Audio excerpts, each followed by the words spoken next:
여러분 안녕하세요. 오늘은 JTBC가 스스로 누른 자폭 버튼과 불꽃야구 현상을 둘러싼 충격적인 진실을 다루어 보겠습니다.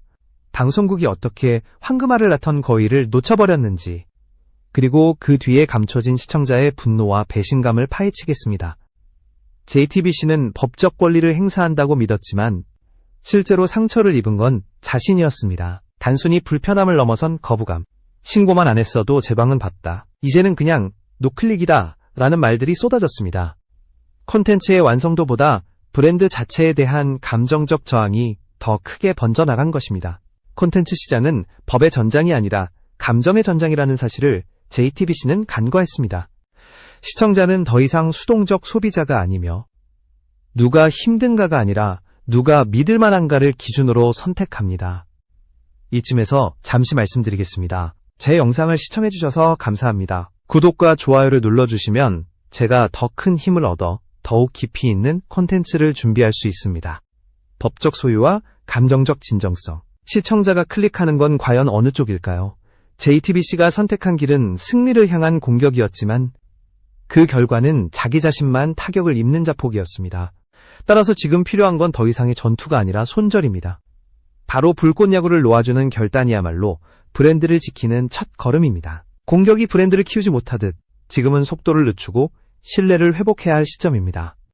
숫자가 보여준 현실은 냉혹했습니다. 최강야구 브레이커스는 1%대 시청률로 출발했지만 불꽃야구는 유튜브에서 동시 시청자 수 20만 명을 돌파하며 압도적인 존재감을 드러냈습니다. 그러나 더 중요한 건 단순한 수치가 아니라 그 뒤에 설계된 퍼널의 차이였습니다. JTBC는 가입, 앱 실행, 시간 맞추기라는 복잡한 장벽을 세운 반면 불꽃야구는 단 한 번의 알림 클릭으로 누구나 쉽게 입장할 수 있는 무마찰 퍼널을 완성했습니다.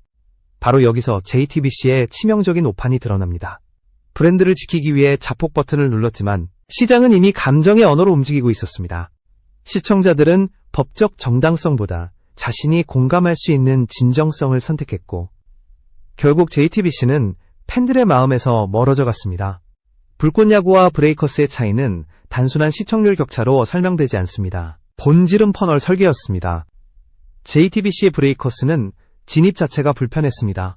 채널에 가입해야 했고 별도의 앱을 켜야 했으며 정해진 편성 시간에 맞춰야만 시청할 수 있었습니다. 반면 불꽃야구는 달랐습니다.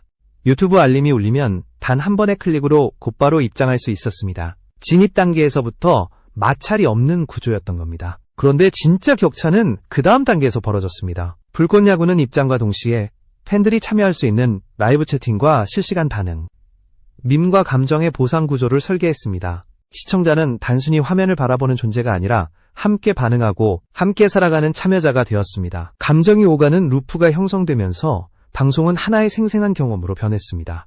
반대로 브레이커스는 정통 중계의 톤에 머물렀습니다. 스테이크스가 없는 컵대회 설정, 룰의 공정성에 대한 의심은 몰입의 고리를 끊어버렸습니다. 시청자는 묻습니다. 졌는데 뭐가 달라지지? 상대팀은 왜 진심으로 해야 하지? 이 플레이가 왜 중요한 거지? 이런 질문에 즉각 답을 줄 수 없는 콘텐츠는 결코 몰입을 이끌어낼 수 없습니다. 결국 불꽃야구의 승리는 유튜브라는 플랫폼 때문이 아니었습니다.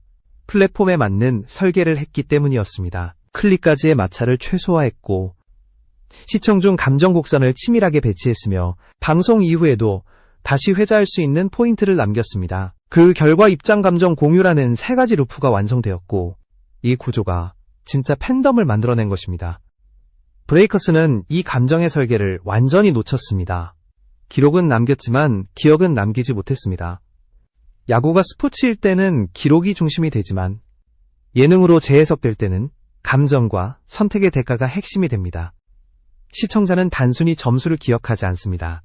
왜 이 장면이 중요한지, 왜 이 선수를 응원해야 하는지 그 이유가 마음에 새겨져야만 오래 머무릅니다. 불꽃야구는 바로 이 지점을 정확히 공략했습니다. 브레이커스가 실패한 가장 큰 이유는 감정 몰입 루프를 설계하지 못했다는 점입니다.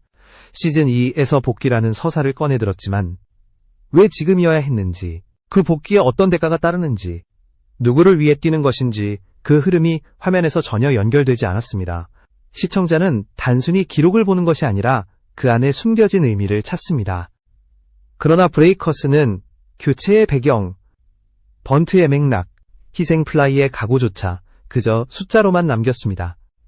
시청자들은 말합니다. 3분 보고 껐어요. 그냥 프로야구 3군 중계 같았어요. 서사도 감동도 없었어요. 이는 경기력 자체가 문제가 아니라 플레이가 왜 중요한지 설명하지 못했기 때문입니다. 야구는 규칙의 게임이지만 예능으로 재해석될 때는 감정의 동기와 선택의 대가가 중심이 되어야 합니다. 감정 몰입은 이유 있는 선택에서 나오고 그 선택에는 반드시 대가가 따라야 합니다. 하지만 브레이커스는 이유를 제시하지 못했습니다. 반대로 불꽃 야구는 철저히 대비했습니다. 박용택은 후배들의 부담을 덜기 위해 희생 플라이를 날렸고 정근우는 부진을 극복해야 다음 경기에 설 수 있었습니다. 이 한 문장이 플레이의 맥락을 부여했고 단순한 기록을 서사로 바꾸었습니다. 시청자는 기록을 기억하지 않습니다. 그러나 의미 있는 장면은 오래도록 기억합니다. 그래서 그 장면은 클립으로 재가공되고 댓글로 공유되며 다음 회차를 기다리게 만드는 힘으로 이어졌습니다. JTBC가 놓친 것은 스타 캐스팅이나 경기력이 아니었습니다. 바로 이야기를 설계하는 힘이었습니다. 선수들이 무엇을 걸고 뛰는지, 왜 이 선택이 중요한지, 그 선택이 어떤 결과를 낳았는지 감정의 흐름으로 엮어내지 못했습니다. 이름값이 몰입을 만드는 시대는 끝났습니다. 이제는 이유 있는 선택이 컨텐츠의 중심이 되는 시대입니다. 불꽃 야구는 바로 이 원리를 교과서처럼 보여주었고 JTBC는 그 교과서를 외면한 채 자폭 버튼을 눌러버린 것입니다. 불꽃 야구가 진정한 승자로 자리매김할 수 있었던 비밀은 바로 감정 루프의 정교한 설계에 있습니다. 단순히 경기를 중계하는 것이 아니라 시청자가 함께 살아내도록 장치를 마련했습니다. 라이브 알림이 오면 클릭 한 번으로 입장하고 투수가 삼진을 잡는 순간 채팅창은 환호와 감탄으로 폭발합니다. 그 반응은 곧바로 자막, 클립, 리캡 영상으로 이어져 콘텐츠의 생명력을 연장시켰습니다. 이 구조는 우연이 아니었습니다. 불꽃 야구는 1회, 5회, 9회를 클라이맥스로 삼아 긴장, 갈등, 희생이라는 드라마틱한 곡선을 설계했습니다. 예를 들어 박용택의 희생 플라이는 단순한 타점이 아니라 캡틴의 품격이라는 밈으로 회자되며 맥락과 명분, 감정을 모두 담아냈습니다. 정근우의 부진을 극복하기 위한 도전 또한 플레이의 의미를 더했습니다. 각각의 장면이 서사적 이유와 대가를 지녔기에 시청자는 감정적으로 몰입할 수 있었습니다. 반면 브레이커스는 이런 구조적 설계를 하지 못했습니다. 중요한 장면에서 왜 지금 이 선택을 했는지, 그 순간이 왜 전환점인지 설명하지 않았습니다. 시청자는 그저 기록을 보았을 뿐 의미를 느끼지 못했습니다. 그래서 하이라이트 영상도 공유되지 않았고 명장면이라는 말도 사라졌습니다. 불꽃 야구는 누가 잘했는지가 아니라 왜 그렇게 했는지에 초점을 맞췄습니다. 그리고 그 과정을 시청자가 공감하고 댓글로 표현하며 짧은 클립으로 공유하게 만들었습니다. 감정은 플랫폼을 타고 다시 돌아오며 루프를 형성했습니다. 이 루프가 매 회차를 기다리게 만들고 경기 후에도 콘텐츠가 살아있게 했습니다. 이 구조야말로 지금의 예능 판도를 가르는 핵심이었습니다. 결국 승패는 카메라 앵글이나 스타캐스팅에서 갈리지 않았습니다. 감정의 클라이맥스를 설계하고 시청자와 함께 살아내는 장면을 만든 쪽이 승자였습니다. 불꽃 야구는 그걸 해냈고 JTBC는 그 기회를 완전히 놓쳐버린 것입니다. 불꽃 야구와 브레이커스를 가른 또 하나의 요인은 엔진룸의 차이였습니다. 겉으로 보기에는 두 프로그램 모두 비슷한 포맷을 갖고 있었습니다. 경기를 하고 리액션을 담고 성장의 서사를 쌓는 야구 예능이라는 점에서 구조적 유사성을 보였습니다. 그러나 결과는 극명하게 달랐습니다. 그 이유는 바로 현장을 움직이는 사람들, 즉 제작진과 조직의 차이에서 비롯되었습니다. 불꽃 야구는 장시원 PD를 중심으로 원년 멤버들이 고정된 팀을 이루었습니다. 감독, 코치, 해설진, 제작진이 함께 부딪히며 축적된 경험과 공통의 리듬을 공유했습니다. 이 과정에서 자연스러운 감정의 결속과 일관된 해석이 만들어졌습니다. 벤치에서 이루어진 결정은 해설을 통해 풀리고 자막으로 강화되며 클립으로 요약되었습니다. 이렇게 다층적인 커뮤니케이션이 시청자의 감정을 끌어올렸습니다. 반면 브레이커스는 감독도, 코치도, 제작진도 바뀌었습니다. 그 변화는 화면 너머에서 고스란히 드러났습니다. 감정이 어색하고 진심인지 연출인지 분간하기 어려웠으며 벤치와 해설은 따로 놀았습니다. 이는 단순한 실수가 아니라 조직 역량 부족의 반영이었습니다. 결국 시청자는 벤치와 해설이 따로 논다는 불신의 눈길을 보냈고 감정 몰입은 일어나지 않았습니다. 더 큰 문제는 팬 커뮤니케이션의 단절이었습니다. 불꽃 야구는 유튜브 댓글, 채팅, 리캡 Q&A 등을 통해 팬과 지속적으로 소통하는 구조를 만들었습니다. 팬들은 방송을 본 뒤에도 제작진과 대화하며 감정을 이어갔습니다. 그러나 JTBC는 논란 이후 침묵으로 일관했고 그 순간 신뢰의 고리는 끊어졌습니다. 컨텐츠를 살리는 건 작품 그 자체가 아니라 그 작품을 둘러싼 시스템입니다. 불꽃 야구는 이 시스템을 촘촘히 설계했고 JTBC의 브레이커스는 멈춰 있었습니다. 바로 이 차이가 브랜드와 콘텐츠의 운명을 갈라놓았습니다. 이제 JTBC가 할 수 있는 것은 더 이상 공격이 아닙니다. 놓아주는 용기, 팬의 신뢰를 회복하기 위한 첫걸음을 내딛는 것뿐입니다. 결국 JTBC가 누른 자폭 버튼은 불꽃 야구를 향한 공격에서 비롯되었습니다. 저작권 공세, 허위 신고, 침묵으로 이어진 대응은 모두 시청자의 신뢰를 무너뜨렸습니다. 법적 정당성은 주장할 수 있었지만 그 정당함을 전달하는 방식이 틀렸던 것입니다. 이 싸움은 법의 논리가 아니라 감정의 신뢰로 결정됩니다. 그렇기에 공격은 전략이 될 수 없었고 오히려 리스크로 작용했습니다.